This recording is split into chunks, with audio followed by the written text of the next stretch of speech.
Good evening, ladies and gentlemen. Welcome to Partnership of Greatness. Today's partnership is a little bit different because my wife felt she should step aside to give way to one of the men that God has blessed with a lot of wisdom, with a lot of research, with a lot of everything. And you know, my wife and I believe in these people with qualifications. And so I thank God for Pastor Victoria to say, please take on somebody to be with you. Is one of the speakers, is one of the team members who are bringing this change. I know that you may not see it, you may not feel it, but I want you to know that Zambia is positioned for greatness. And so, sorry for coming late, but help me and join me to welcome Professor Chibelushi in the studio. Sir, welcome to the program. Thank you very much. How is your family? The family is very well. Professor, I know you are a member of this Camnet TV, and are you still teaching at the university? Before we go there, are you a married man? Or people just looking at you saying, oh God, help me for the professor to come and marry me? Introduce yourself to the audience, Professor. Yeah, my name is Chibelushi Musongole. I am married to Monica Nyirongo Musongole. Between us, we have 3 kids. There's Eviani Musongole, there's Witu Musongole, and then Tapiwa, our young girl. Yeah. Now, coming to the question as to whether I'm still teaching, yes, I do teach at University of Lusaka. I'm a part-time professor there. I'm teaching quantitative methods and for MSc students and quantitative research for PhD students. I've been amazed. You remember we visited one office? Yes. You and our team, we went to one ministry, and the PS said, this was my professor. Yes. I was so amazed to find that the PS there is saying, this was my professor. He taught me. Yeah. And you remember that we went again to some place to attend a seminar, and a notable person said, I was taught by Professor Chibelushi, and all this. You have produced a lot of people, whether you know it or not, but they are national figures. I'm actually, I am blessed to have been given that opportunity to teach a lot of people. A lot of them in very important positions in the country. I can mention a few names, but I don't know whether that is okay. But I think that I have experienced a life of giving mathematics to a lot of people, And I'm proud to say that those same people are now in very, very strategic positions. Some are PSS, some are ministers, some are all over, some are abroad, doing research, very responsible people, I should say, in short. So I've been privileged greatly. I must say, Professor, that my wife and I are so honored to have crossed your path. Thank you. Because I am not ashamed. I tell people, even this English I speak, it's by default. You know, it's, I tell people that even when God called me, others, Lesale Vetat, Banda, Sakuno, Iwe, they qualify. But I think when God found me in John Howard, he didn't use that word at Sakuno. He just said Dobi, you know, that kind of situation. So I am so privileged and honored to have crossed your path, as I said. Growing up, my prayer to God was to be a medical doctor. Right. But I came from a family where my mother was a marketeer. Right.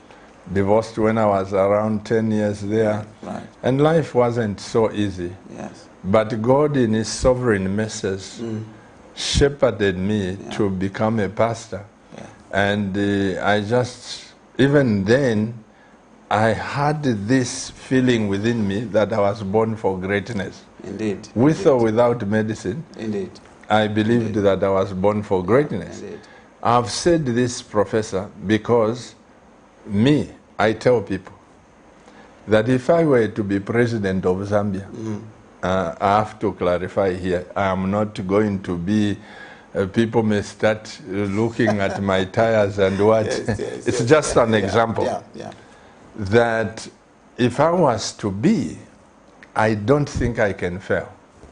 I'm saying that I don't think I can fail, Professor, because for me, just having people like yourself in the nation, that's all I need. I just need somebody who can look without tribe, without cadreism. Just, that's how my mind operates. Thank you. First of all, I should say that I'm also privileged to have crossed your path, because here we are now talking about important national issues. And talking about yourself, I know that you wouldn't fail, because just looking at what you've done and what you are doing now, it shows really, really greatness. And I think you mean good for the country.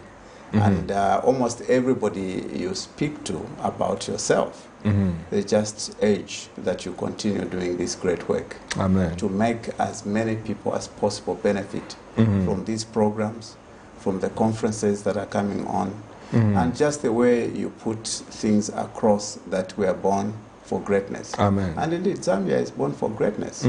If you just look at a few things in the country, like the natural resources that we have, the human resource inclusive, I mean, Zambia should be on top of things. But we need the minds that can focus at some goals that the country needs to achieve. And to do that, you need very strong leadership. Very strong leadership where mediocrity is put aside and focused on what matters for the country. The only reason why Zambia is what it is today, I would say, is because we've never had a target to achieve. We've never had a target. Never had a target to achieve. If we've had, we haven't been serious about those targets. So, like, I'm very impressed myself with the way the president is talking, currently, our new president, showing leadership, showing focus, showing objectivity. And I just hope that the nation will change the mindset and rally behind him and use our resources efficiently and get to where we should be as a country. Yeah. So when you say we've never had focus, Professor, what about the 2030 millennium goals here? We have to achieve this by 2030. Yes. Are those things just on paper? Those things are there, but you know, you can say certain things that you don't mean. You behave to be seen to be doing something, when in actual fact you don't mean what you are saying. So we have written these documents which you haven't followed, which we haven't put our effort on and made sure that these things are achieved. Where you have leadership, like I said last time, that own the country, that are aware of what the country should do and where the country should be, to really make sure that the things that we write about, that we write as development goals, are achieved. Identifying the right people to support you to achieve those things. Creating an environment where everybody can work well and help you achieve those things. That is what makes a country move forward. So in the past, I'm afraid to say that we haven't been very serious on these issues. We've had these documents, these policies, but we've had a situation where there's been no leadership, so to speak, to follow through, to make sure that the right people are in the right positions, in right places. And to execute what is it that you want to execute, to arrive at certain goals in relation to the so-called strategic goals or national development plan, so to speak. Professor, my wife and I would be lying if I sit here to tell you that 5-10 years ago I had the vision to become a farmer. I would be lying. But about 2.5 years ago, there was this age. You know, each time you preach in church, you have people saying, I have no meal. Right. You have people saying, Valentine, and no rentals, what. And that bothers me a lot. Some person like you and the economists like Mr. Mpondela and Abazoka, they would just say that this person is an illiterate. Because the way my wife and I give money to people in need, I can't even account for it. For me, I just do it because I want someone's life to be better. So 2.5 years ago, we pushed into this, sitting down with people like yourselves, the professors that we have in agriculture. I can tell you, you have lifted my life.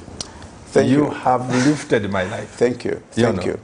I must confess here that you too has done a lot to lift our lives. Some of us were perhaps we're in a corner hidden, nobody knew about us, but you bring us here to try and speak to the nation, which is a rare privilege. So you've done a great thing in that regard. I just wanted to comment on the attitude that people have and always, excuse me, and always need to be given. Like you are saying, you give so much and so on. That's okay to help people. But to a very large extent, our people, a lot of our people, or should I say some of our people, believe that they should be given. They've never had a realization that they themselves can change their mind and start working to earn a living. This country, for goodness sake, has so much, so much. And I think experts have talked about how we have so much water, how the weather is so conducive for any crop that you can think of, just how we have so much space, just how we have so much in terms of minerals and so on. So what one needs is to get up and start working. Of course, other people can argue that you need capital and so on. But I think the thinking is more important than capital. I think when you think in a certain way, somehow that capital should come. So I think that we need to encourage our people to come out of this cocoon of always wanting to be given, to go and work for themselves. This is what I'm saying, Professor, because coming into this now, I can almost predict my financial future. I can almost predict my children's future, financial future, and everything. And there is nothing to it. So I've come to realize, Professor, that sometimes, in most cases, we have been misled by politicians. I have nothing against politicians, but it pains me to see how much lies are told when campaigning. We'll build a flyover bridge from Lusaka to Chipata so that there is no congestion. You are forgetting you have no steel in the country to do that. So sometimes our politicians don't say things which don't tie up. Okay? Secondly, as you have said, the mindset of our Zambian people needs to be rewired. Exactly. Just individually. Because there is this quotation I have, Professor, this quotation on greatness. Let me just get to it. It says, greatness is not measured by what a man or a woman accomplishes, but by the opposition he or she has overcome to reach his goal. Exactly. Not by what you have achieved, but by the opposition that you have achieved. Yeah. I like this because even when we began this station, people said, oh, Pastor, there are too many stations. What are you going to do? And when we say this is not just another channel, people haven't figured where we are going. Exactly. But it's because someone has said if the mind can think it, you can achieve it. Exactly. So our Zambian mentality, Professor, it's sickening. Yes. You have land, you are begging. Yes. You have water, you are begging. Yes. Year after year. I'm not just getting at President HH, you know, but look way back. Every January, United Nations will take a begging ball. Exactly. But when I sit down with you people, mathematicians, and you begin telling me and some agronomists how much money is there, I say this is a joke. Where we can produce between 5 to 12 billion dollars per year as a nation. Why send the president to go and embarrass himself and start begging? I can comment a little on how our politicians have misled our people. I think one of the most important thing we must look at is the education. Not education as just going to school and reading mathematics or reading chemistry and so on. Proper education. Education that equips the citizens with skill or skills to do what they need to do to survive, together with the right mindset.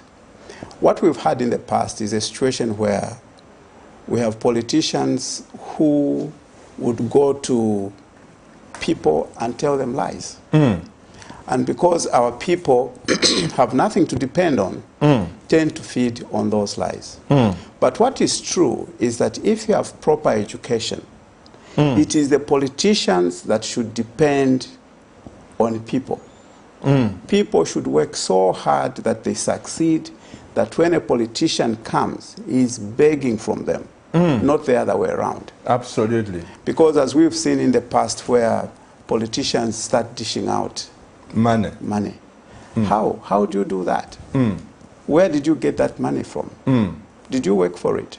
What are you telling the people? That they should just sit and wait and be dished with cash and so on? That is very, very unprogressive. Very retrogressive, so to speak. So we need a situation where politicians are mindful that people need to be equipped with the skills that they need to survive and to push the country forward.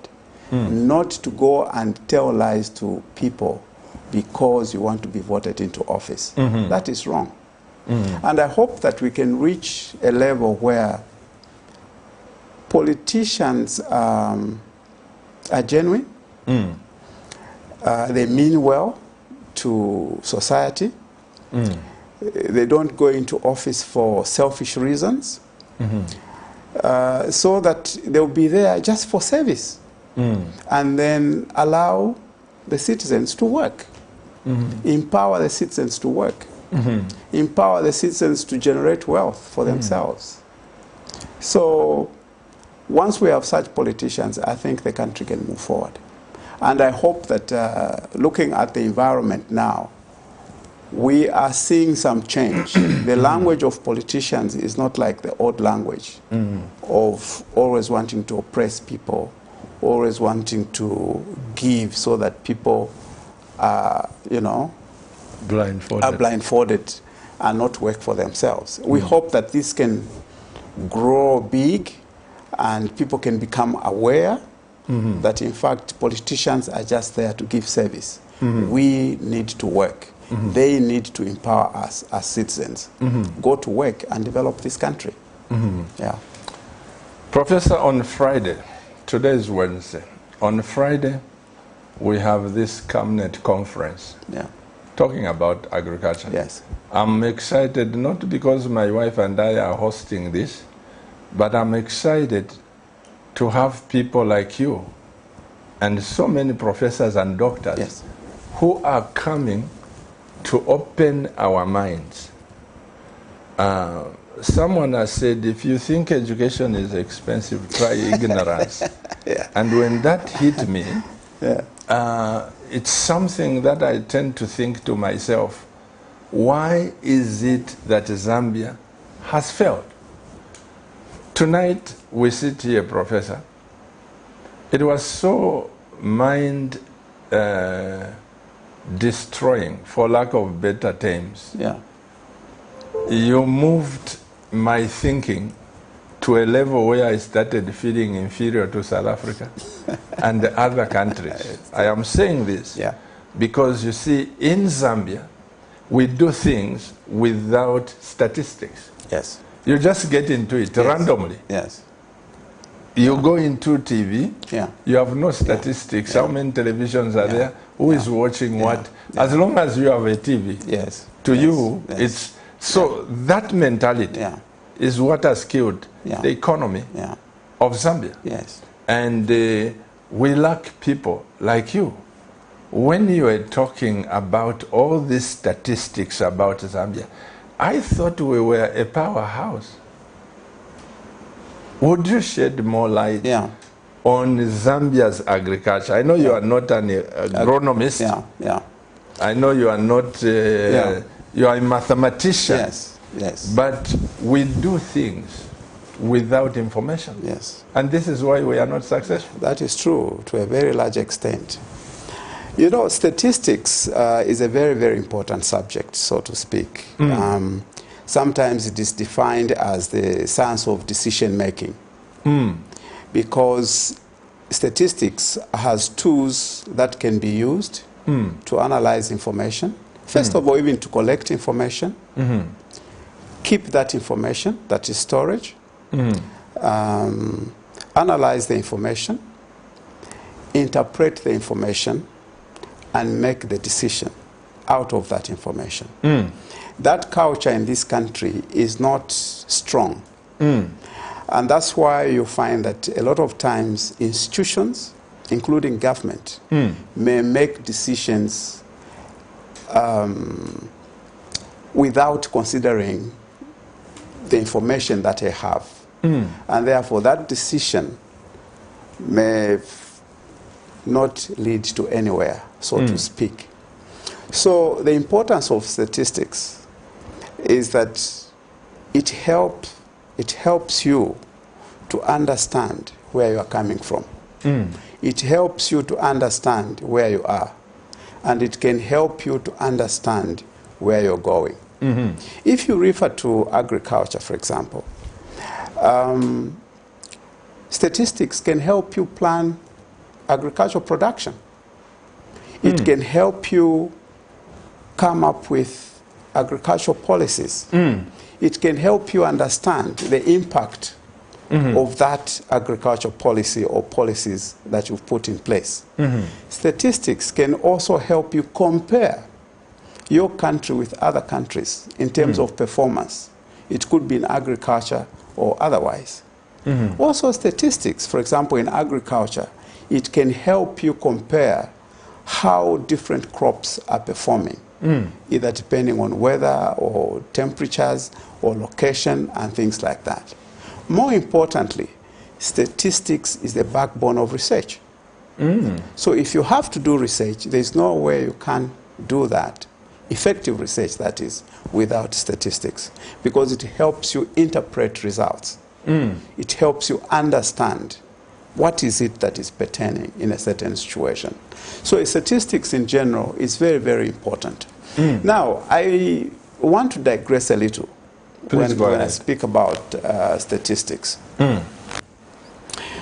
When we talk about statistics and you look at the countries that are serious with management of information, collection, storage, analysis, interpretation, and decision making from statistics, they've gone away from the so-called traditional statistics. In Zambia, we still use traditional statistics.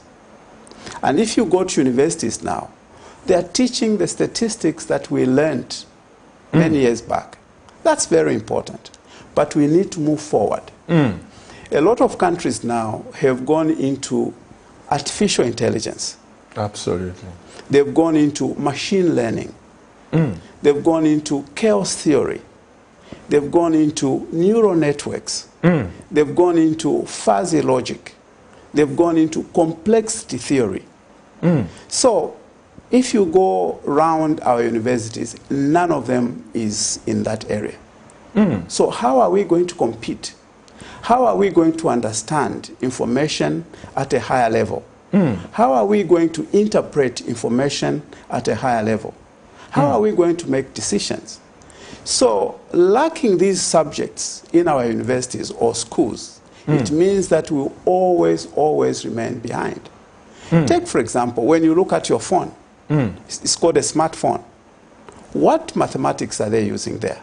They're using fuzzy logic. They're using neural networks. They're even combining fuzzy neural networks. Because a fuzzy analysis is intrinsic to human thinking. It's basically trying to quantify human thinking. That's why these things behave like humans.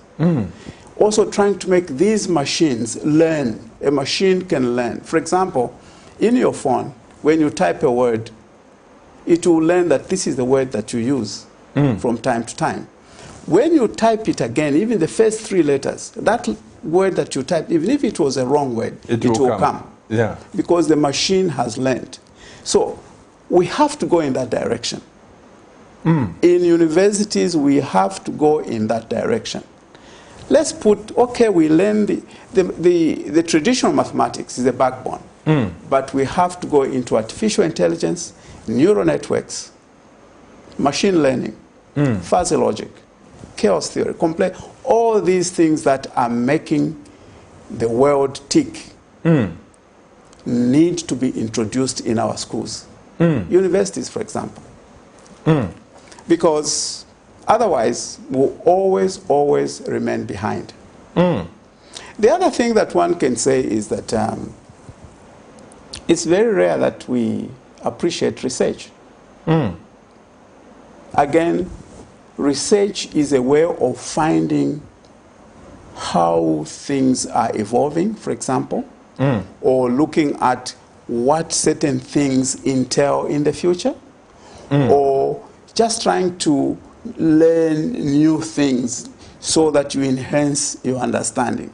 Absolutely. If you don't do this, you can't compete in the world. For example, in agriculture, you remember Professor Yambayamba was here and was talking about the importance of research in agriculture.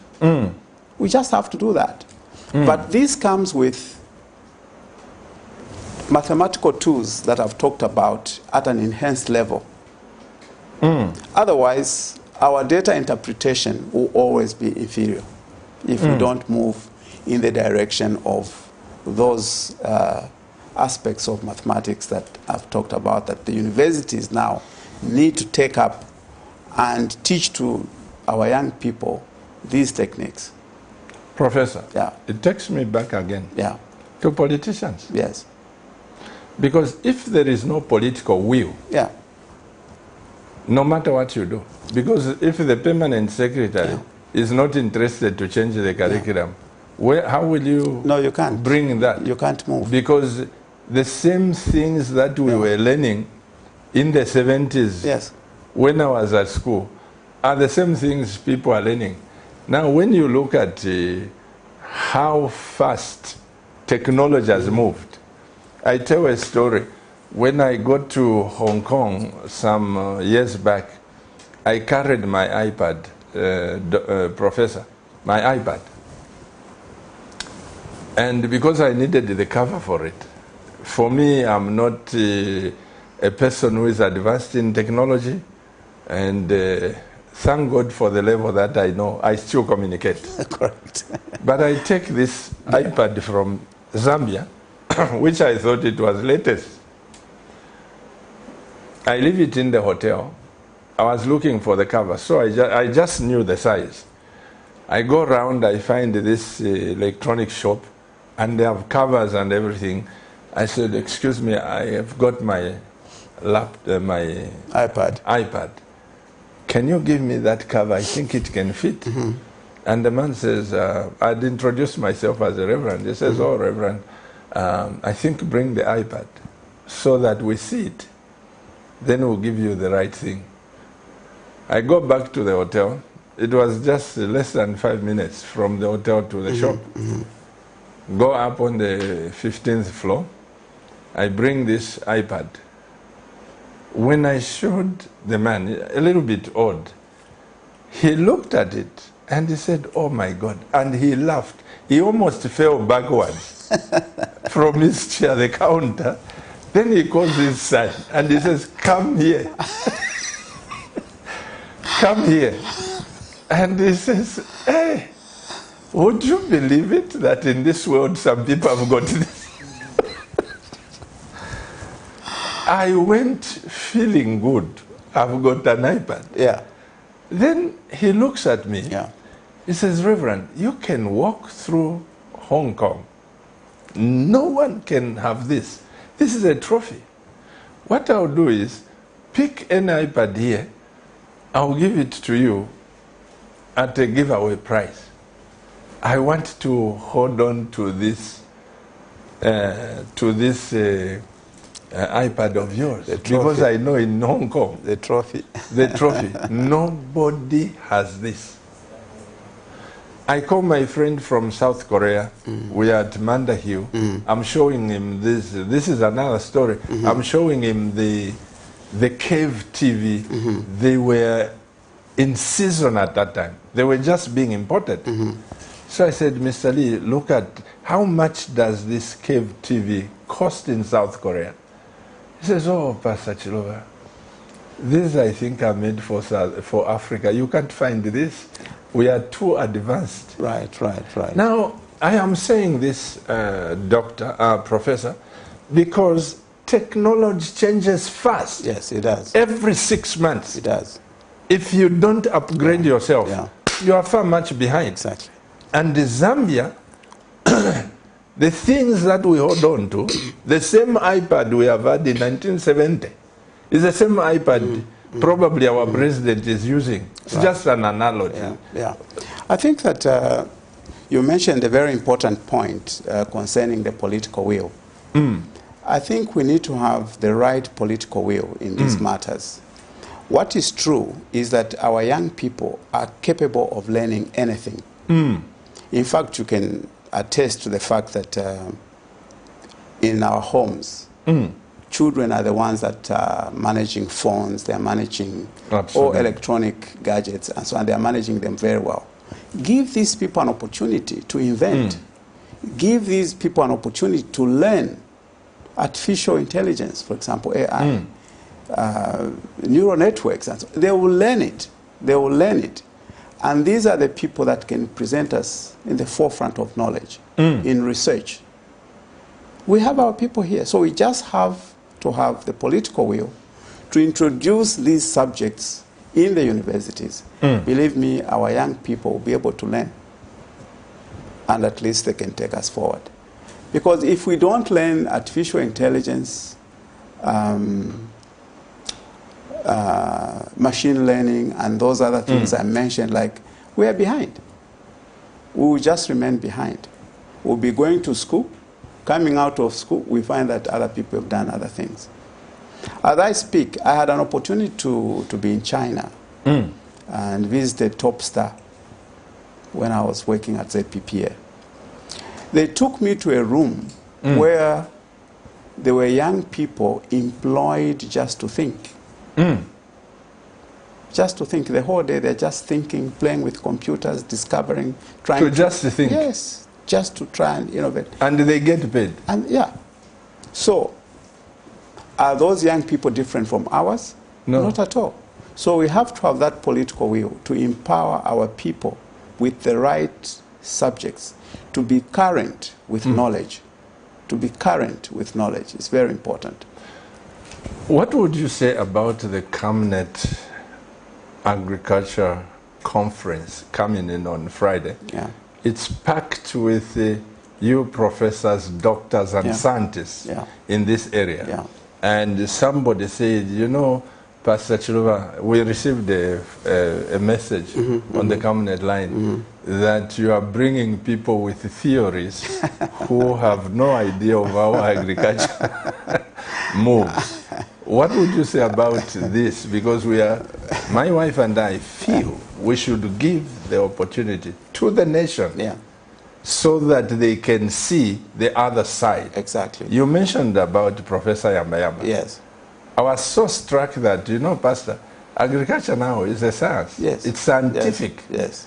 Somebody can produce 5 bags on 1 hectare. Yeah.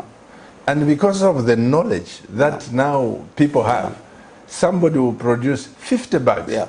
on the same 1 hectare. Exactly. The difference is the knowledge. Yeah. Professor Reda also says the same. But I am happy that you are referring to Professor Yambayamba because I have known him for a long time. He has done a lot of research. He has taught animal physiology for a long time. He has been very passionate about agriculture and research.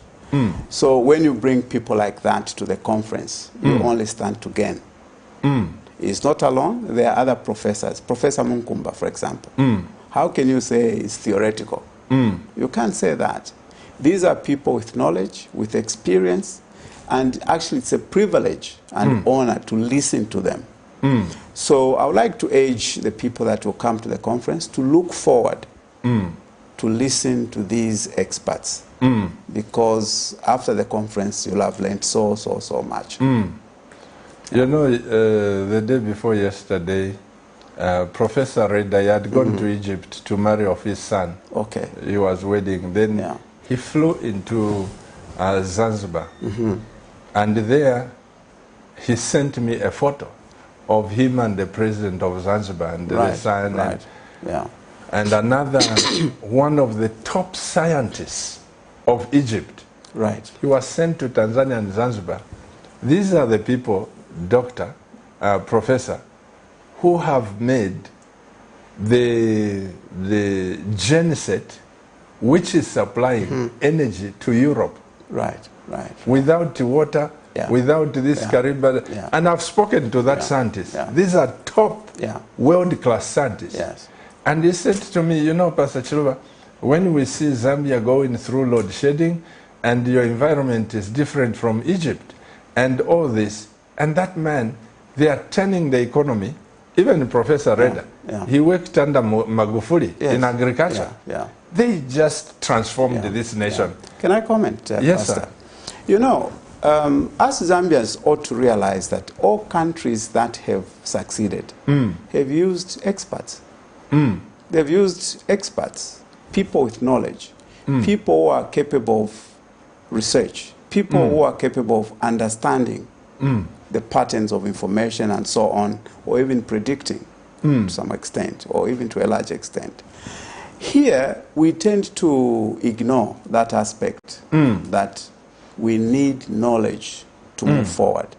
We need experts to move forward. And therefore, I can even urge that if we have to succeed as a country, in whatever field, we need to invest in knowledge generation through research, for example.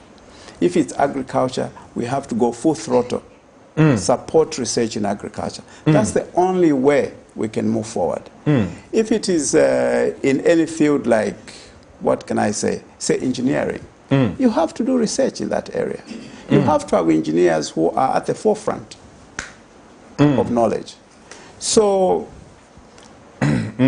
when we have an attitude of doing things haphazardly, and also an attitude of thinking that anybody can do anything, we won't move. We won't move. We have to realize that there are experts that we need to empower to make us move forward, either through research or otherwise. But we need experts. The issue of putting anybody anyhow, anywhere, and hoping to get results doesn't work. Doesn't work. Let's look at some countries that are very successful. China, for example. They do a lot of research. Japan, they do a lot of research. I'm sure even Rwanda now is doing a lot of research. We have people in this country who can do research. We have people who are passionate about what they do, and research is one of them. But we don't recognize them. We don't give them an opportunity. Take, for example, the Central Statistics. Now it's a bureau. Yeah, CSO it used to be called. Now it's a Bureau of Statistics. How many governments have used that institution to help them understand certain patterns? It could be population growth. It could be the impact of agricultural policies. It could be a disease manifesting itself amongst our people, or it could be livestock development and so on. Who has gone to those people and say, what are the patterns? Where is the data? So that we can use this data to make decisions for the future, or to understand the patterns of what is happening, so that we change our stance. So you find that it's minimal, and we can't move.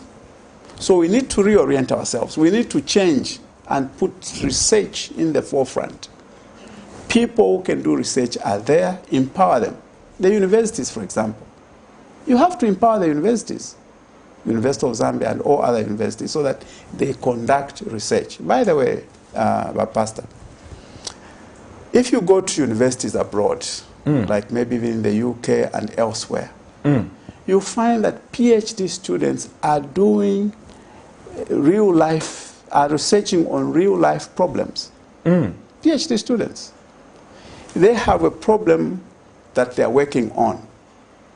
And maybe one particular student will take 3 years or 4 years, write his report. Another student comes and continues. So that way, the issue at hand, the issue under research remains live. And when the results are out, institutions are looking, waiting to see, what have you found out? What have you found out, rather? What are the new understandings? What are the new results? And that way, we are constantly surprised in the third world that those countries are moving forward and forward and forward. They're understanding phenomenon more than they did before.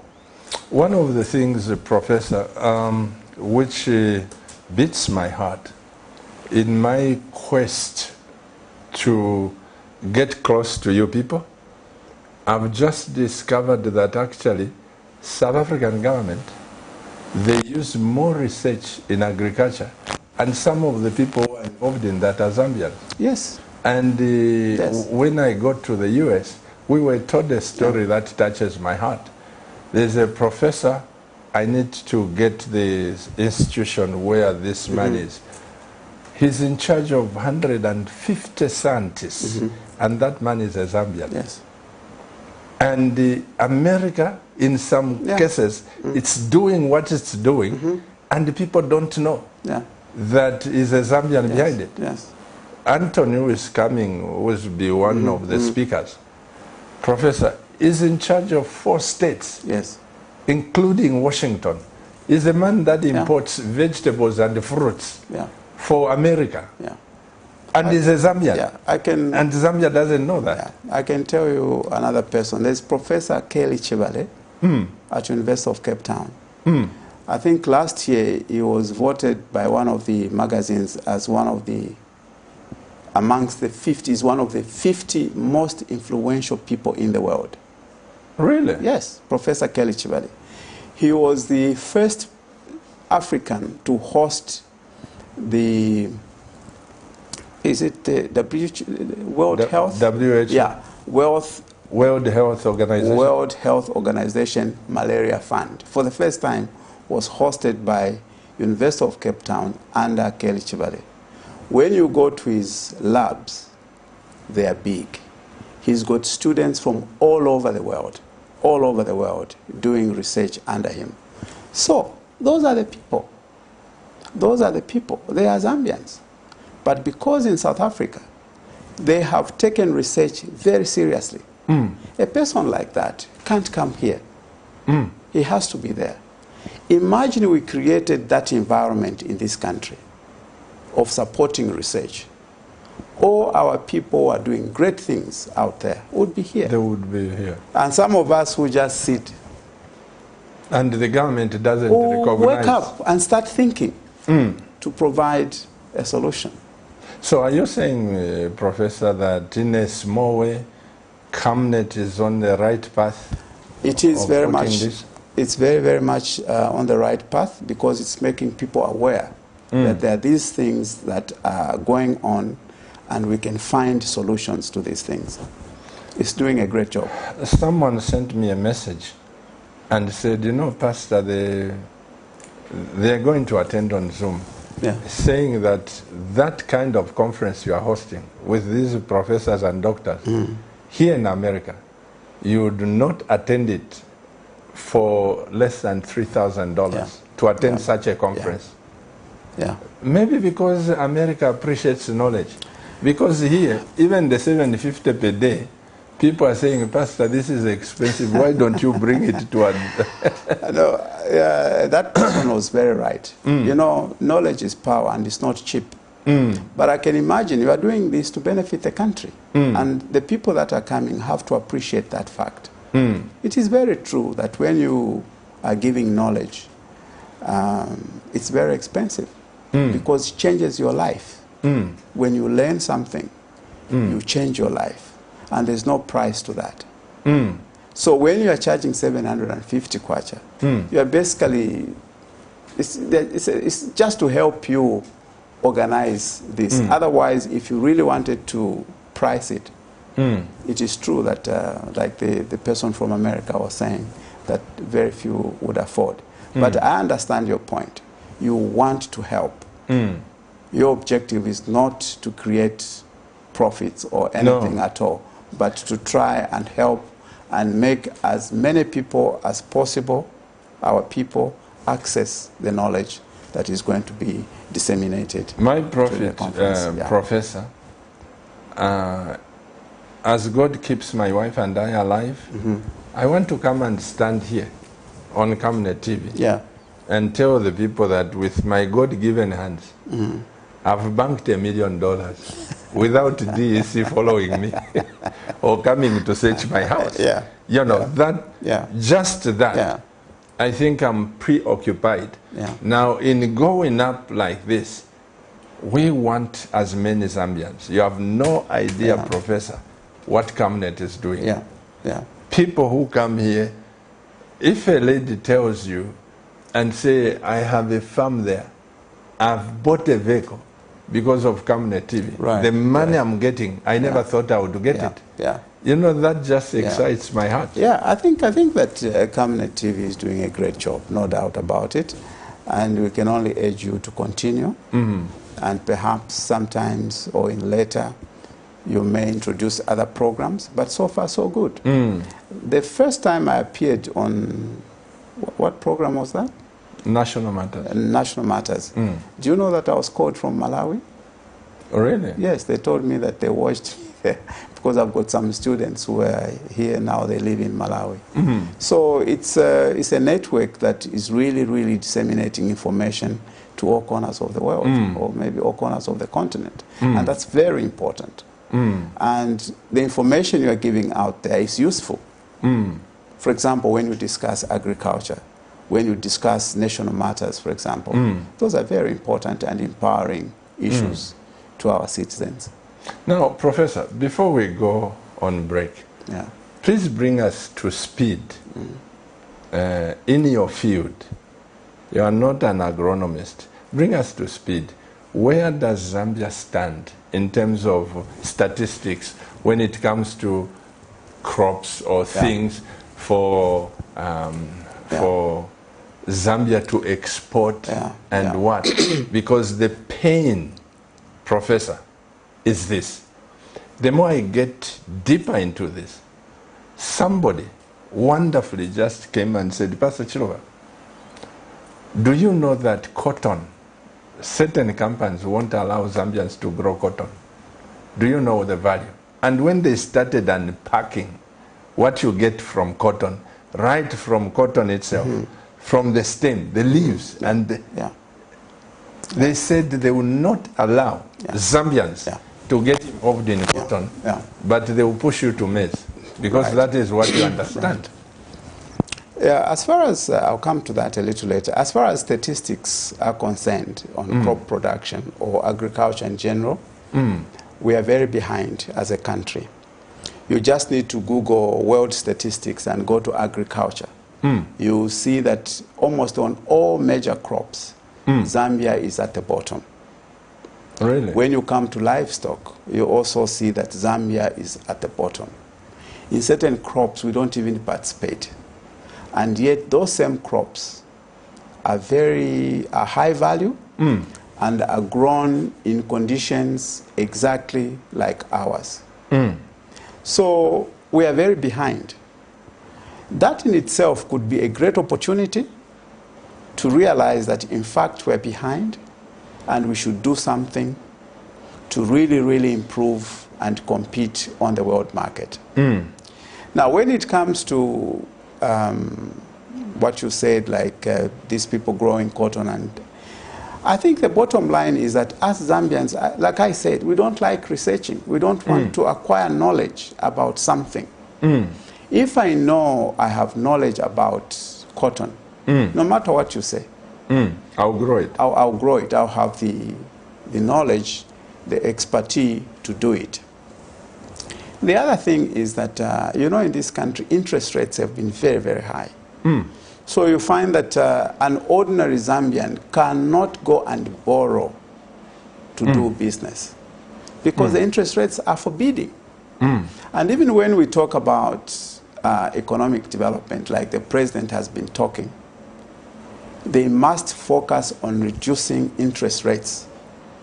When they do, that's the cost of money. When they do, I think to a very large extent, a lot of people will be able to borrow and do what they are supposed to do in terms of business, in terms of agriculture, and otherwise. Right now, when you go through the country and talk to people, the biggest problem is capital. You can't go to a bank and borrow at 30%, 28%. That's suicidal. A lot of people have lost property, which they put as collateral. So I'm not an expert in that area, but I'm aware that it's one of the biggest factors that impedes economic activity amongst our people. What you're saying, Professor, is I'm not Mr. Havazoka Wachibamba Kanyama, but what you are saying, right now, Camnet Television, or Camnet has engaged cooperating partners from around the world and people who are going to assist us with funds. It is so amazing that when they tell you the interest rate on this one is 2%, yes, and this one is 3%, but there are also these facilities. We are pursuing a lot of things. Again, to empower the Camnet Tata, the Camnet family, because we believe there are people that have been getting in touch with us all this time. And you look at the amount. Can government give us $350 million? Where will you start from? But you look at these people and organizations out there that want to change Africa through agriculture. Look at the interest rate, 3%, 2%. But you go to the banks here in Zambia, I'm sure the interest rates are beyond the 20%. Yes. Pastor, I think this is a very important aspect of economic activities or economic development. And I think the experts must come forward and see how they can help government engage the banks, commercial banks, or other lending institutions, drop the interest rates.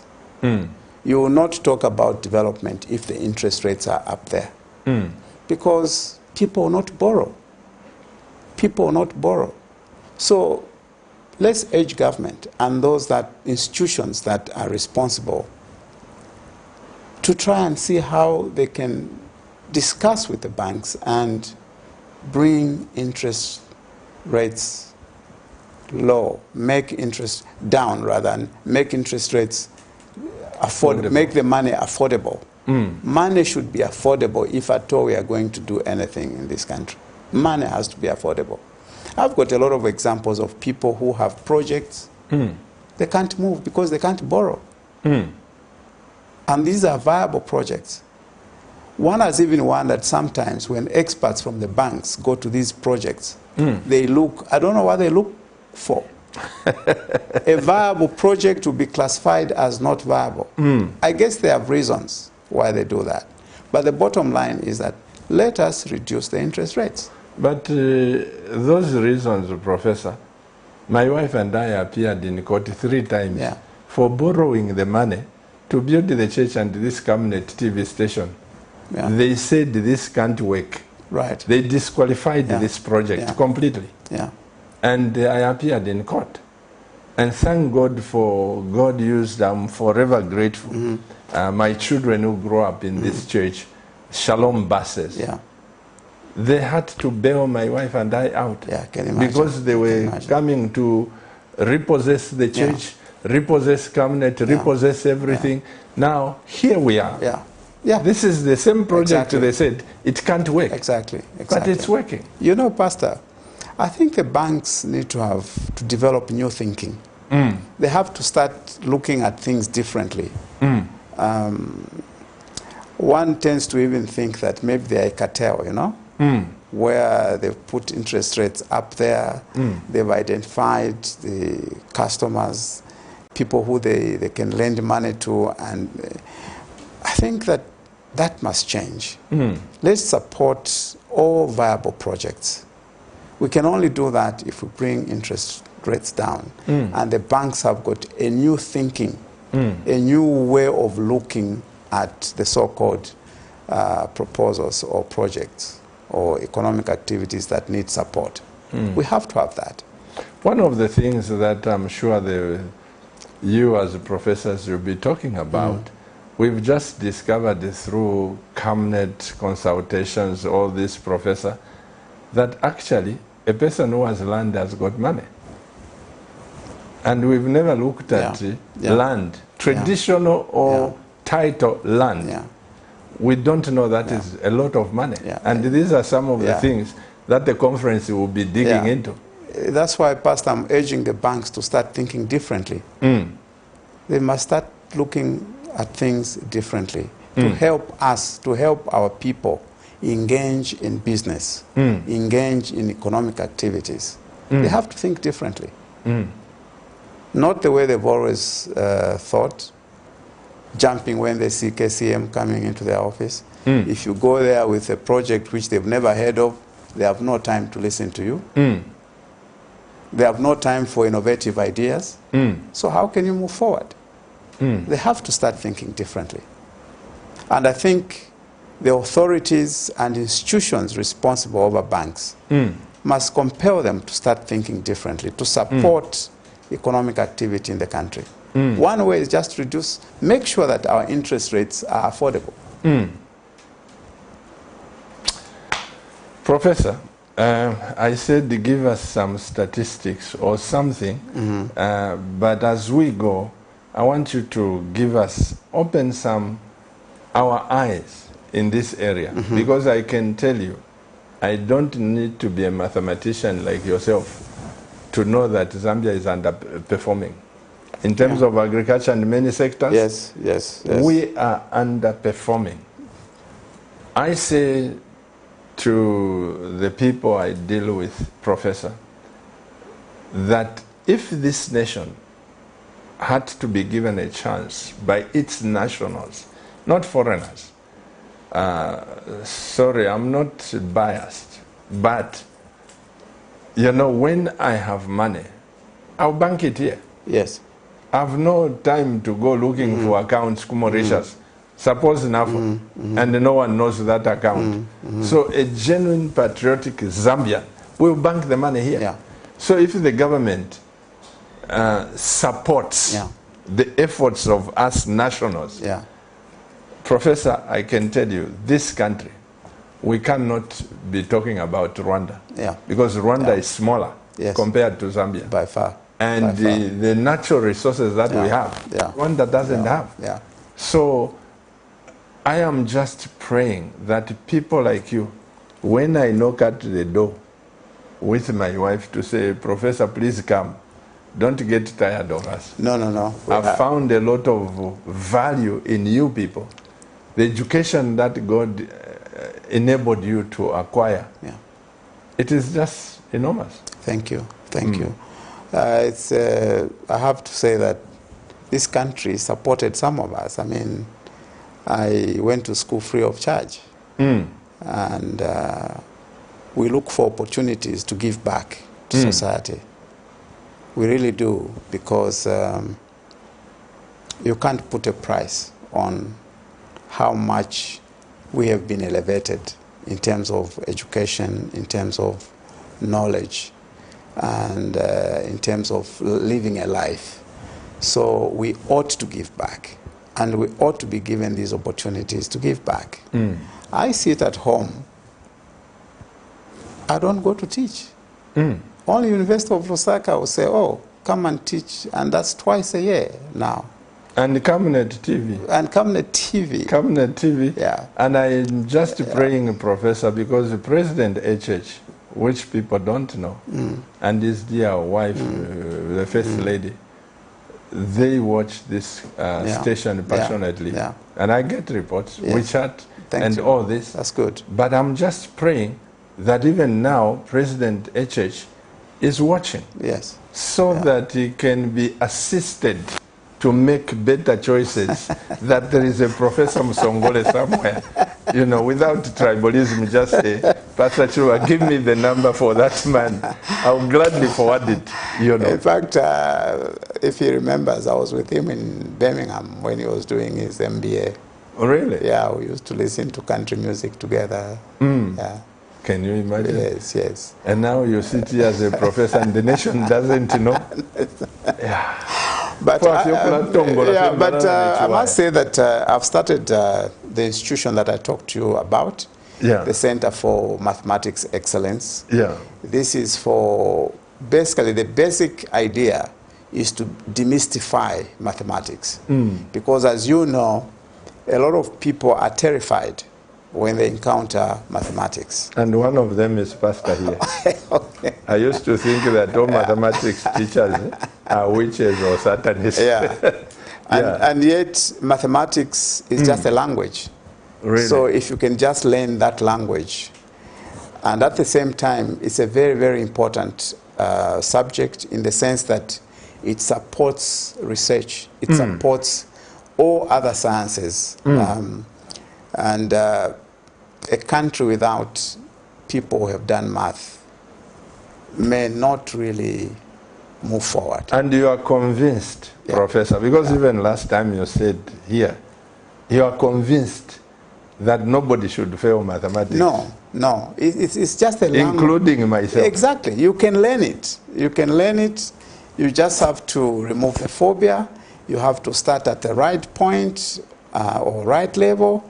And learn it. It's slowly if you want. It's just a language. It's not what people think it is. It's just a language. It's a way of expressing, you know, natural phenomena or processes or whatever you can think of. It's just a way of describing. It describes things differently. It's a language. And we at the center, we try to encourage people, especially girl child, because there's stereotyping of saying, no, women can't do math. No, no, no, no. That's very wrong. They are human beings with same capabilities like men. Even better. And even better, and they can do math and do it very, very well. So we try to encourage them to say that. Even children, young kids, you know, they can learn math at an early age. 3 months old child can learn mathematics. You said so, Professor, last time. And I'm not going to put your number on television because I've seen people abuse my guests when we say, here is the number. It gets out of hand. That's right. But right here to the Lusaka residents, You are able to help those children who are behind in mathematics, right? Yes, very much so. And if I forward their numbers, they can parents, come. We can help. We can help kids. We can help grade 12s, grade 9s. We can help those that are entering university. We can help those that are doing MBAs in quantitative methods.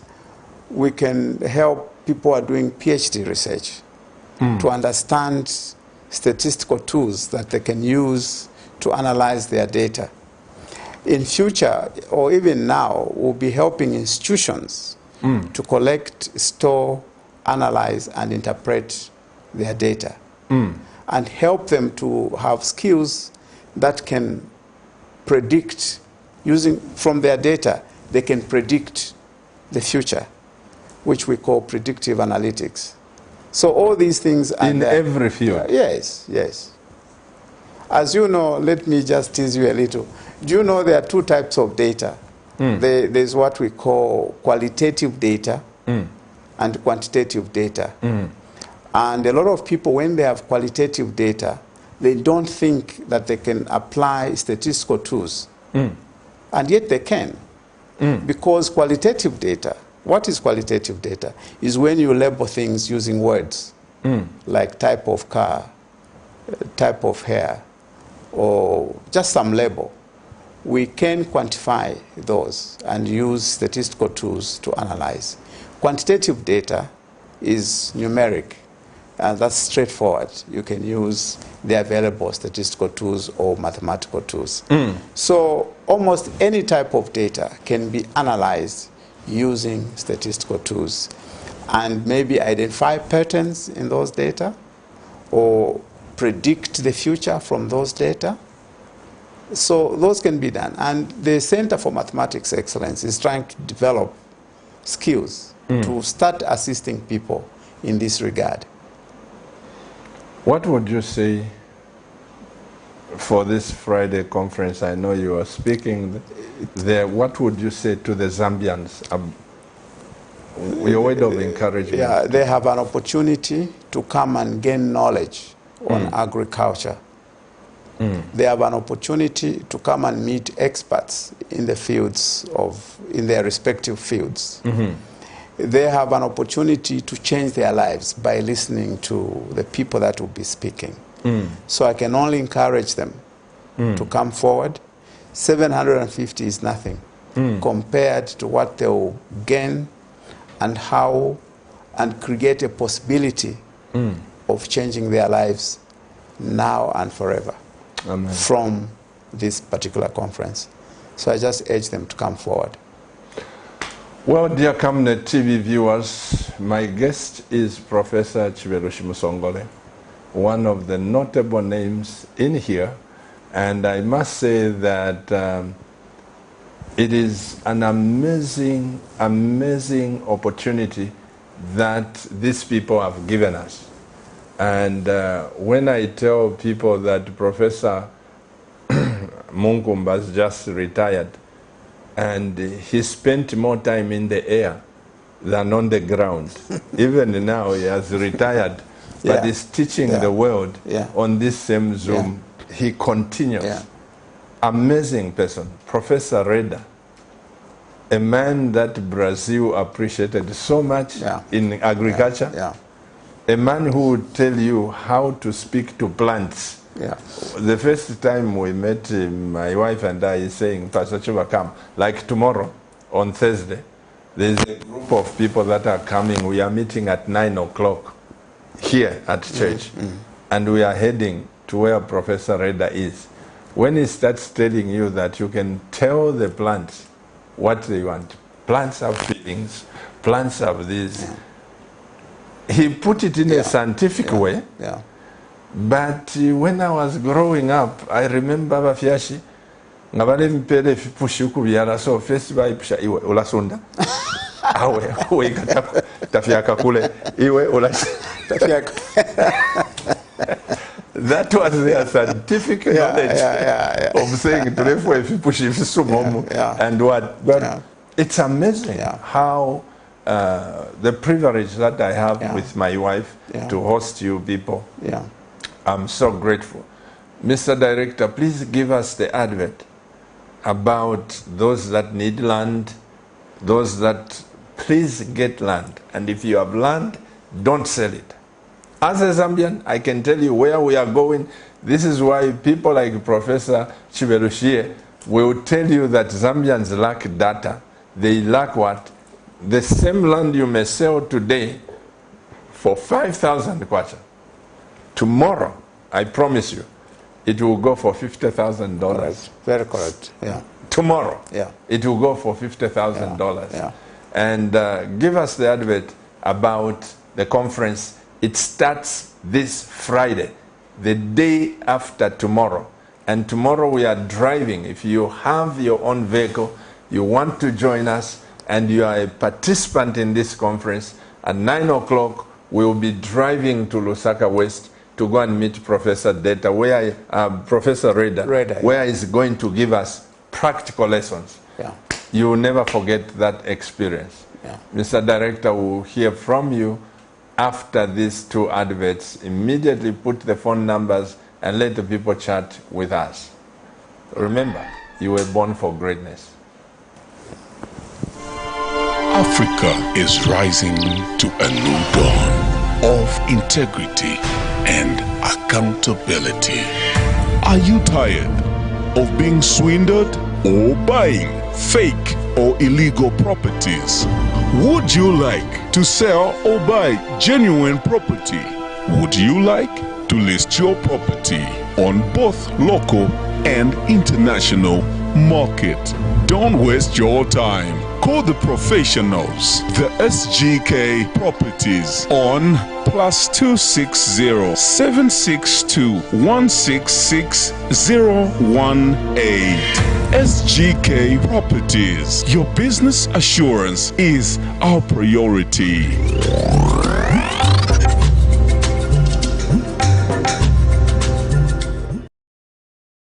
The Camnet October Conference is fast approaching. To participate in the forthcoming conference, you're required to book your seat by paying 750 kwacha per person per day. Date 1st and 2nd October 2021. Venue The Healing Word Ministries International in Ibex Hill. Guest speakers include Professor Reda, Professor Munkumba, Mr. Nkuruma Kalaluka, Dr. Musonda, Dr. Sitima, Anthony from USA, Dr. Mwale, Honorable Bob Sichinga, Elias Bondela, and your hosts, Pastors Victoria and Moses Chiluba. You can also participate via Zoom at 300 kwacha per day. Make your payments through mobile money. For MTN, 096 296 5883.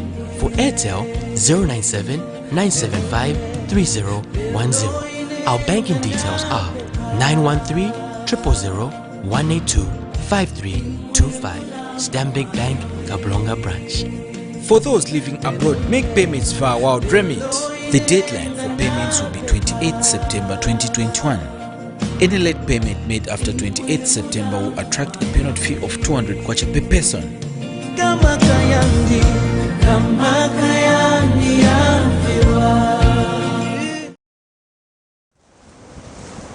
Dear Camnet TV viewers, welcome to Partnership of Greatness. My wife, Pastor Victoria, is not with me here, and she just stepped back to say we need these reservoirs of wisdom, of knowledge.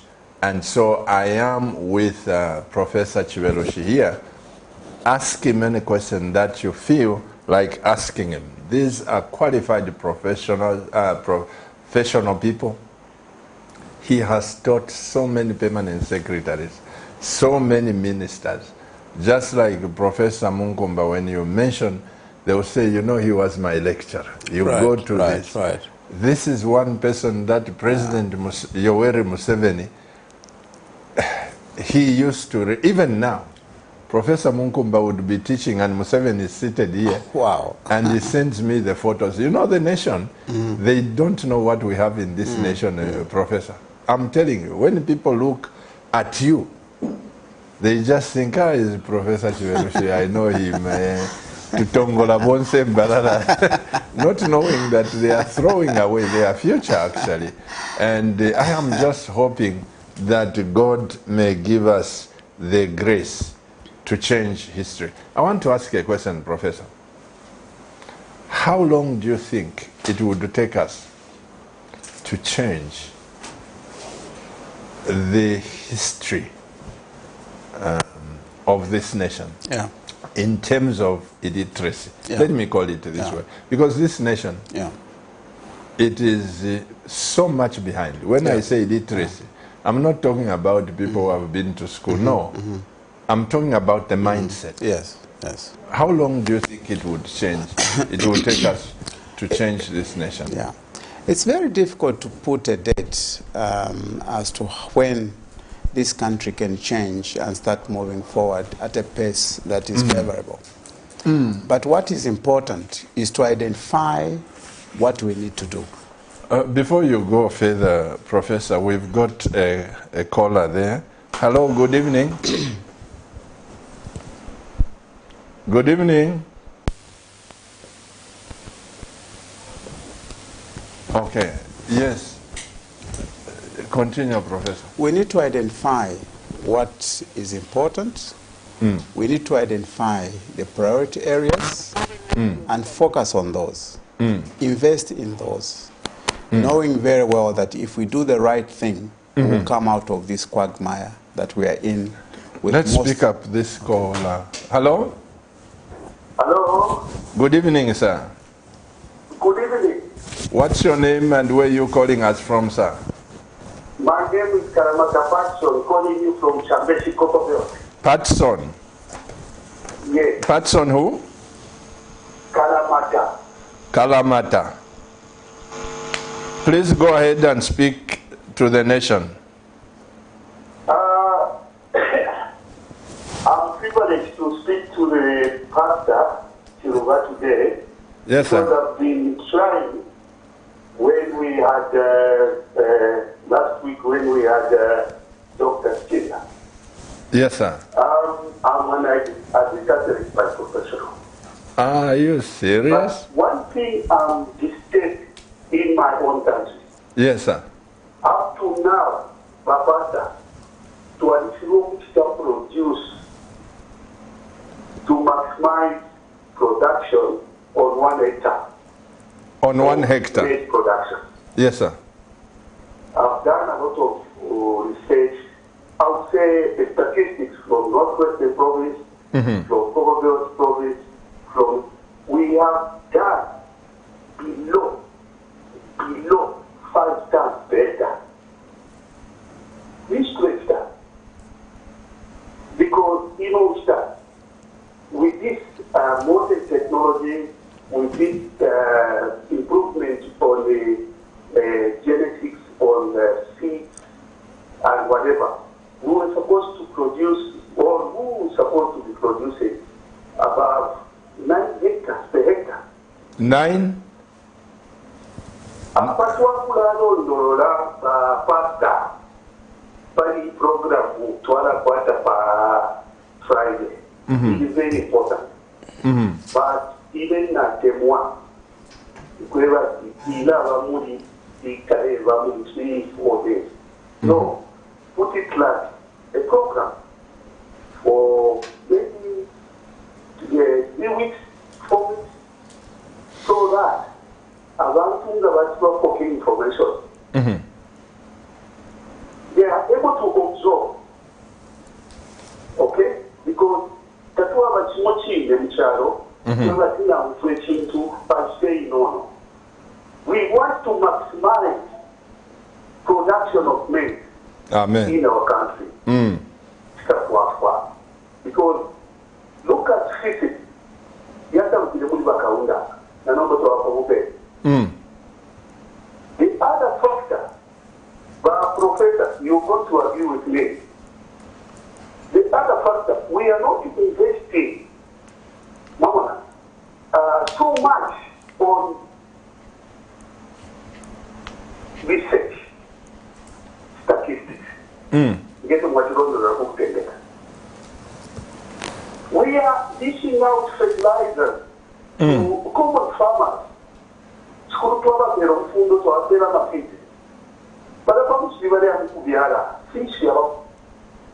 Yeah.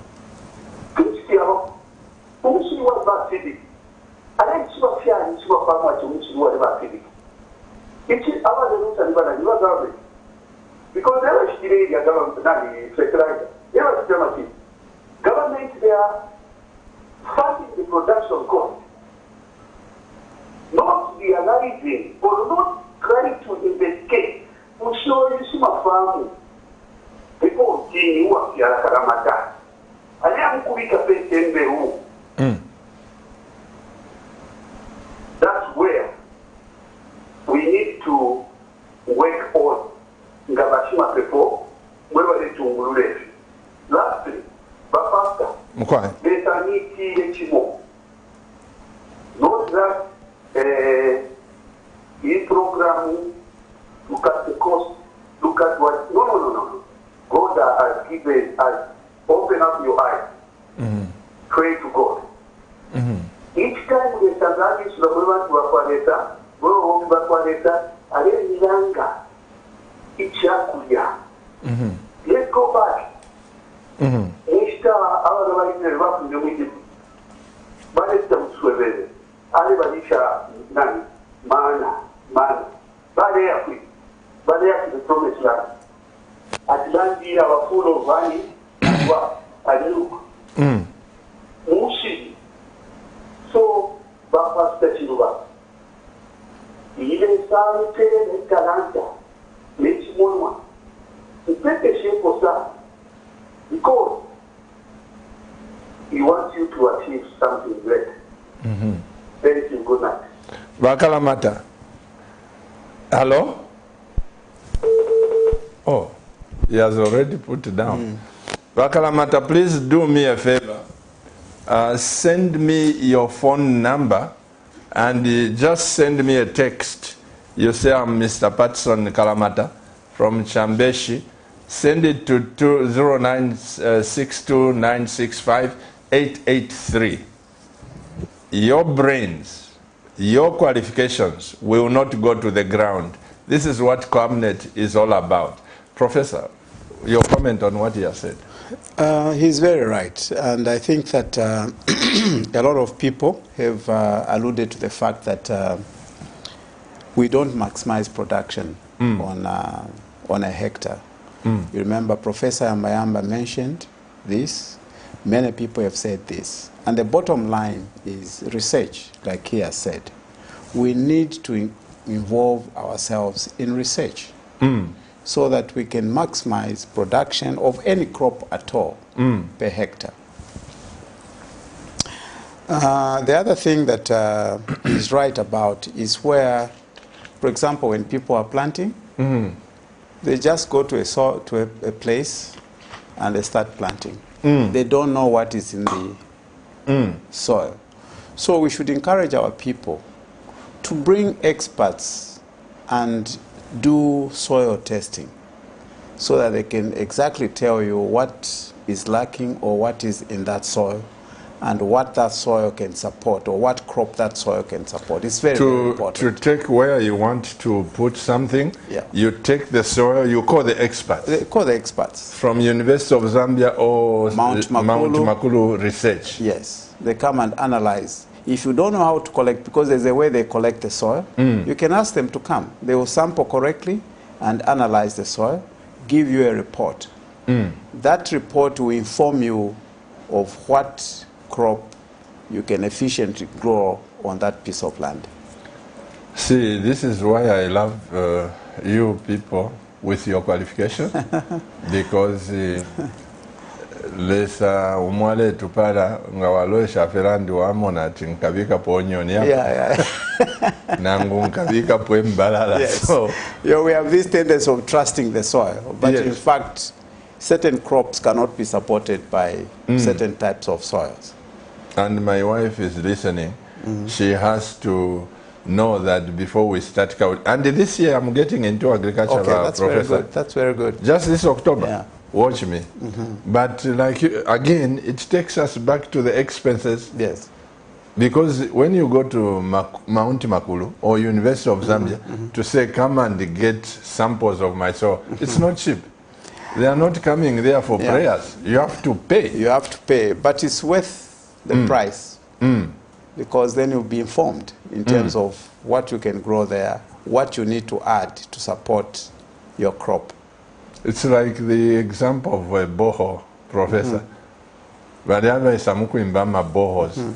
Valemba boho chui kwali vaidia report vapela. Exactly. If you are not careful, you lose it. Vambi valesa mukulungisha boho bebe that can we see the report you were given? In fact, also talking about that, that report helps you to know what type of pump, the size of pump you can. Yes. You don't send You know, I've got a friend of mine who is an expert in pumps, Mavuto Mgala. He always says you have to have a report so that you can know what size of pump to put there. If you just go and put a pump, it will finish all the water within few minutes, and therefore you're at a loss. You'll have spent money on a pump which is useless. Exactly, yes. Jehovah God. Hello, good evening. Good evening, Pastor Chuma. How are you? I'm very fine. My name is Madam Christine Lubinda. Who? Madam Christine Lubinda. Madam Christine Lubinda? Yes, from Calgary. Madam Christine Lubinda, please go ahead and speak to the world. Pastor Chuma, you are doing a very good job. Yes, ma'am. We are helping our country to be international. Men with the big brain. I concur with you that the president can speak on that man. A man who has integrity. When you listen to them, you get the sentence from them. Very good interview. Thank you. And Mr. Timukopo for that time. I commend this student to me. Thank you, ma'am. Thank you very much. God bless you. This is from Madam Christine Lubinda. Just appreciating. Thank you. The kind of wealth you are offloading to the nation. Thank you. We are humbled. We are humbled. Well, we are so grateful, all of you that are watching this broadcast. This is Professor Chibelushi. He will be one of the speakers at the conference. You are just seeing Professor Reda, Professor this. There are more. And I want you to know that, in fact, tomorrow we will be privileged to have the two investors from Egypt and our friends from the US, Anthony, who is one of the speakers. They are landing in tomorrow. I am looking forward for this conference to take place because the amount of wealth you are giving us, when I go to sleep, Professor, and I'm not exaggerating. You have to look at the salmon. You look at tomato. On the other side, you are Monaco no Tululu. I think you are doing a great job. I mean, you can even hear from the callers appreciating this. There are many more who can't reach you to tell you this. But even some of us, when we walk around, we speak to people. Their feedback is that they greatly appreciate your efforts in trying to bring knowledge to people, to try to encourage people to go into agriculture and use our resources to their benefit. And of course, in turn, it will just develop our country. Last month I went to the Copper Belt. Do you remember I introduced my sisters in the last conference? The conference, My elder sister, Vanna Charles, actually says, when is the conference? Conference So I was just encouraged that even her out there from Ndola, she's really looking forward to the conference. Jehovah. We are so grateful, Professor. It's because of you. Each time I sit in these conferences and I start listening to you people flooding I feel like a graduate, like somebody, you know, aspiring for the master's degree. And the knowledge that you have shared with my wife and I, you know, Professor, I need not to teach you this. That knowledge is power. It is. It is. When God says, my people perish because of lack of knowledge. It's true. When I sit like this as a pastor, and I look at my pastor friends, how I've been a pastor since 1982, but just mingling with you people, the knowledge you are giving us in. Let's pick up this. Hello. Hello. Hello. Good evening. Good evening to you, What's your name, sir, and where are you calling from? I'm calling from Choma, Mr. Kabe. You are calling from? From Choma. Oh, from Choma. You are Mr.? Mr. Kabe. Mr. Kabwe, please speak to the world. Yes. I'm so appreciative from this program. Also, the professor is working there. It is really helping the youth. I think this is my basic concern is that I know it is expensive, but these conferences be centralized or come to the provinces. Or the conferences? Yeah, let's be It's a good idea. centralized come to the provinces. So that at least provinces can benefit. Because we also want to see the practical when you have explained that you were called out to the client. I think it is more beneficial to us. Then also I want to speak to Papa. I want to comment that we also see the place for the youth in Zambia. Because I want to refer to a situation where I've seen a lot of youth are just waiting that the current government says they will create jobs. I think they should not be trying for the job. Let them try for work. Absolutely. That I think is involved. It will help them as well. I've got a farm with education. I'm based in Soba. I think the valuable of one. I have parts of base. And I've planted base. I've planted the vegetables.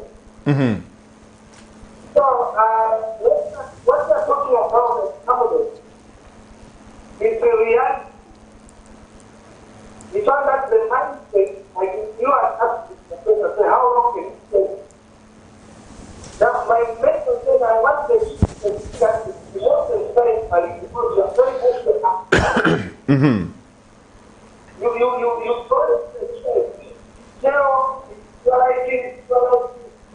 it's not in the Bible.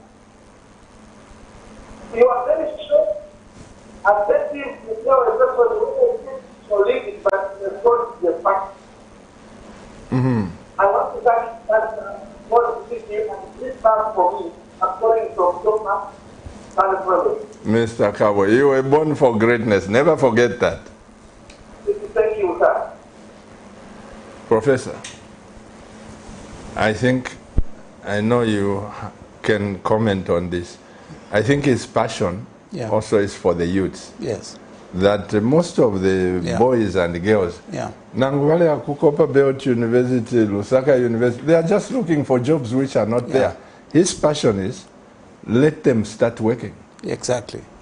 I think he's very right. You know, Pastor, what is very important is the mindset of our people and the level of awareness. Even about ourselves or themselves. How much are you aware of yourself? What do you think about yourself? It's very important in terms of what informs the activities that you undertake. We need to take a deliberate stance in this country to change the mindset of our people, to make them aware of the resources that are available around them, to make them aware that this country is a great country like no other country in the world. Amen. This country is a great country. But if they don't have that awareness, they always think that there are problems here. They can't survive here. But more importantly also, yes, sir. Institutions that are responsible for our people when they are growing up, they must take a deliberate stance to give them the right education, the education that will make them appreciate themselves, look at themselves as innovators, look at themselves as great men and women, look at themselves as leaders of this country. We have to take that deliberate stance. Otherwise, we'll have our people always lagging behind, always looking outside instead of looking inside. Absolutely. Yeah, because inside is where value is. The outside is created by the inside. What you think. What is it that you think about? That's what creates what people see. So our young people, some of them are desperate because they've had a mindset of getting a job. And yet, if they were aware of themselves, they can start where they are. That's right. And grow. Remember that all things grow. There's nothing that is static. All things grow. So our young people should be encouraged to start something, regardless of the size. It could be very small, it could be whatever, but start something and believe in it. Give yourself 10 years. You will see how that thing will grow.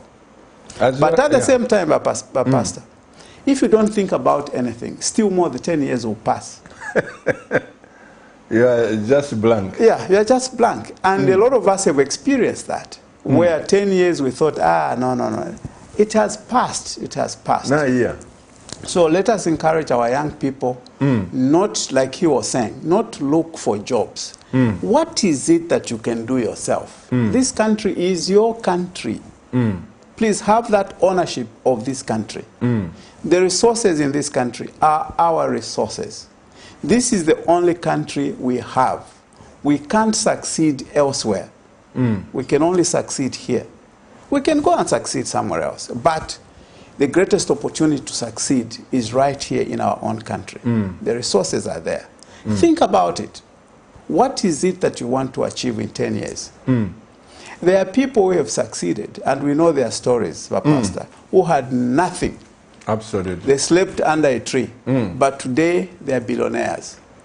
Let's emulate those people. Let's not complain. All problems that we have are opportunities.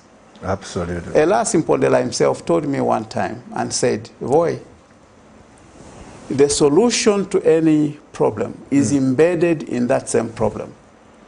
So when you see a problem, there is a solution. There is a solution. It's just challenging you to think in a certain way, to unlock because that is where the solution is. And by the way, a lot of good things are not packaged properly. You know, they are not. Repeat that. Yeah, they are not packed in silvery or gold-looking. Repeat that statement, Professor, because you've just talked about my life. I was not properly packaged. Yeah. Do you want to know about my life, Pastor? At a lot of what? A lot of good things. They are not packaged properly. No. But it's a question of time. I'm telling you. When you see inside, you realize, oh, this same thing that looked so bad is actually golden. Yeah. Even opportunities. Opportunities don't come dancing and say, oh, here, I'm here. Normally they'll be in a very bad situation or very badly packaged. But you have to look through. You have to be resilient. You have to be fearless. But you are also part of the secretariat of this cabinet thing, Professor. So you, Mr. Mpondela, Professor Munkumba, and Honorable Bob Schinga, you heard the point he brought. Yeah. to say, please decentralize this. Yes, I think that's a very important point. That's a very, very important point. Yeah. Yeah, because then you have an opportunity to reach out to far much more, numbers of people that would need to. So as you work attend. on this, Yeah. please see to it that Yeah. we find a way of reaching people like Mr. Kabwenchoma. Exactly. But the youth, this is their country. If they are healthy, they should start something and benchmark themselves 10 years from now. They must remember that time passes. They must raise their levels of awareness. They must raise the levels of ownership of this country and its resources, and start doing something constructive. Nobody will do it for you. Quite success the way it is. Nobody will choose you. You have to choose yourself. You have to choose yourself and start doing the right thing if you have to succeed. There will be no day where it will be written in the sky that today is your day. Every moment is your moment. Absolutely. Every moment is an opportunity for you to start doing something good for yourself, for your family, and for the country. This is what we've lacked. We have lacked probably leisure than work. So if we all worked and did genuine work, it doesn't matter where you are. It doesn't matter what you have and what you don't have. Time does pass. Just do the right thing. You must succeed. Oh, you know, being privileged, Professor, one parent said to me, Pastor Chua, do you know we watch Camnet TV passionately? And all our children, the Senga Moisa Nayama program, Tulatamba, the amazing part of it, a 12-year-old boy says to the parents, Dad, Stileniko land. 12-year-old boy. Not in Jinga, not Evi, that is Stileniko land. That's a very high level What of would you say to that a 12-year-old boy? Is like very aware. His level of awareness is so high. It's and high, must yeah? be commended. And the dad must buy him the land. I was so shocked. Yeah, he must just go there to the land and maybe just run around it. But the fact that it's his land, I can assure you that you do something with it. I said the greatness each time manifested differently. When I was 12 years, would you think of asking the parent to say, Stileniko land? No, no. Sure, if I have any bowler. Yeah. No, Tuputula. Exactly. But this boy says, Daddy, buy me land. He's been listening to Camnet Steve. I was so blessed. That's very encouraging. That's very encouraging. Absolutely. Yeah. Mr. Director, please give us some text messages. We see what we have there. And may God bless Camnet TV viewers, wherever you are. Remember, you were born for greatness. I don't believe this, that there are no messages. You know, sometimes the phone gets so full and congested. It's not that there are no messages. There are a lot of messages that come through. When that one comes, it's because it's congested. Congested. Good evening. Evening, Pastor Chuba. Good evening, sir. This is Obed from Frida. Obed Yes, from Furira. yes. Please talk to the nation. Yes, Pastor Chuba. I just want to appreciate what you are doing. Yes, sir. It's like you are one of the pastors who are really trying to help Zambia. Your preaching is very nice. Thank you, sir. Yeah, you are not just preaching about tithes, but you are preaching of how people can survive, how people can change, get into agriculture. And I'm definitely coming for the conference. I want to attend that conference. Amen.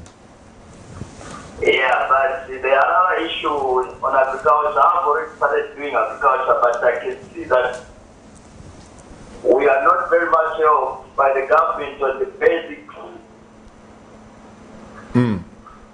If I say basics, I mean like people are confused in different areas. You know, those are remote areas and what, but the road networks, they are very bad. That's that if you have got a small car, you can't drive your farm. So how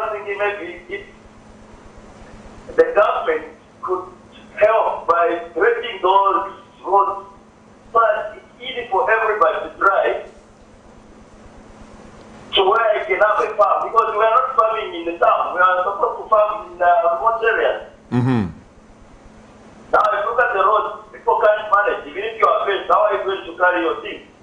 Absolutely. Because it's costly to book a truck, and if they look at the road, they say the road is very bad, so you are going to pay more.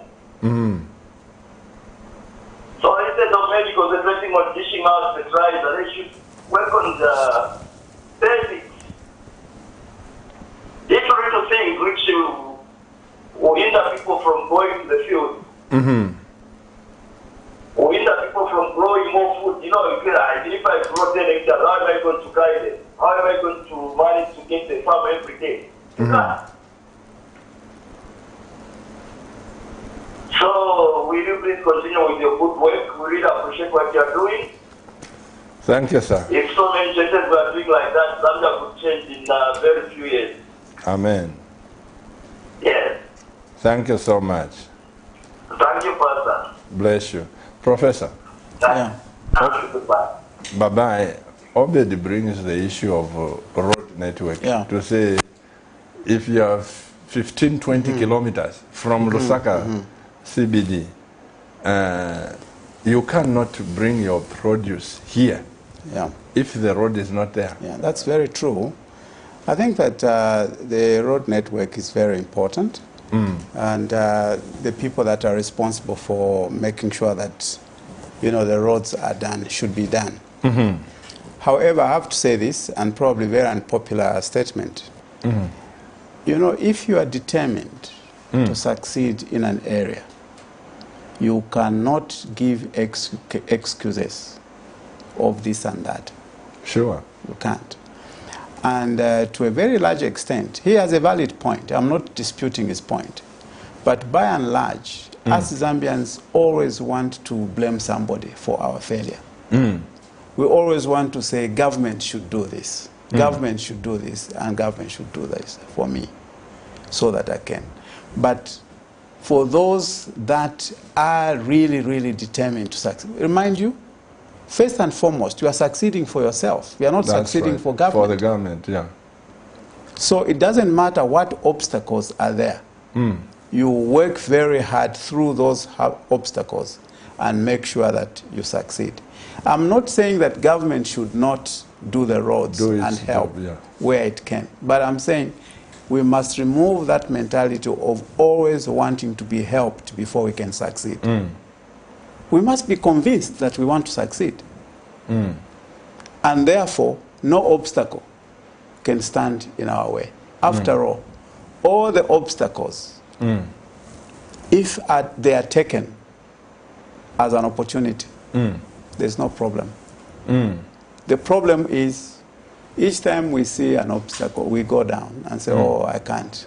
But if you start looking at obstacles as opportunities, like my friend said, in each problem there lies a solution. Then nothing can stop you. But of course, government should do what they're supposed to do. If they can make a road in a farm area, that would be very, very good to help the farmers. And more importantly, in my view, I think that government should focus on things that support economic activities, especially in agriculture, to thrive, like extension officers, like many other facilities, too numerous to mention, that support agriculture. That government can do. But I don't believe in every little thing I stand up to government. I stand up to this person, start pointing. That one didn't do this, that's why I'm not succeeding. Let us remove that mentality and face the challenges head on. I'm not saying government shouldn't help, but we must not put that first. Clear, yeah. As we come to the conclusion of our subject today, Professor, this I heard it because this is a national dream. It's not about you. It's not about me or any other person. It's about a Zambian. Yes. I want to appeal to all the extension officers, those who've got the qualifications in agriculture. Please submit your names and your phone numbers, whether you work or you don't work. You never know what God has for you. submit all your names, submit all your phone numbers, your emails if possible. I would take that to the Secretariat. We want to create a national pool of human resources. Yeah. You may be in Mongo, you are in Senanga or in Chinsali, wherever you are. All the people who qualify as in agriculture, please send your names. I am not promising you jobs. Neither am I promising you to be a loafer for the rest of your life. I think let's come together, because at one time, Professor, we may need to have these people who qualify in Zambia to have a conference with them and see how shall we take. I am just thinking aloud, Professor, because you cannot be in Sesheke, you can't be in Livingstone at the same time. Like Mr. Kabo was saying, please decentralize. Yes. Yes. I'm just thinking that it's high time we brought the nation interest at heart. I totally agree with you. It can even go to people who know how to plow. You know, because not anybody can get on a tractor and plow. All expertise are required. And as you said, you never know how you can help. You never know when you'll be wanted to help. So these people need to come forward so that you have a database of these expertise, just in case they are needed somewhere and people can easily access them. Please, doctors in agriculture, scientists, whatever, forward all your names and your what. And once we put you in our, WhatsApp group or in a, this is not for you to tell us your mother is dead or send FEMA social messages. This is for people who were born for greatness, so that we can reason together. Let's come together as a nation, and we will submit that to the Cabinet Secretariat, and we will create a database just for all of you that are qualified in Zambia. You never know, because where we are going, this nation was born for greatness. Until next time, those of you who are going with us to Dr. Reda's place, be at church by 9 o'clock tomorrow morning. Be at church. Come with your own transport. We are not hiring buses. We are not sending buses or whatever. Come with your transport. And we drive right through to go and have a wonderful time of looking at these crops. On Friday, the registration is at 7:30. You are going to listen to the programming tomorrow. They will put something throughout the day. 7:30, make sure that you come and register. By 8 o'clock, the speakers start positioning themselves. Don't you come late. Professor, please thank your wife for me, and thank your family, because you are sharing this knowledge without you know, resistance, and the nation needs information. Yes, I'm very thankful for my wife. She's very supportive of everything that I do. Amen. And my children too. So I'm very, very thankful indeed. Amen. In fact, I'm a very lucky man. I have a wife who just takes care of me. I'm telling you. She just takes care of me. I'm telling you. Yeah. She never quarrels with me. She never. No.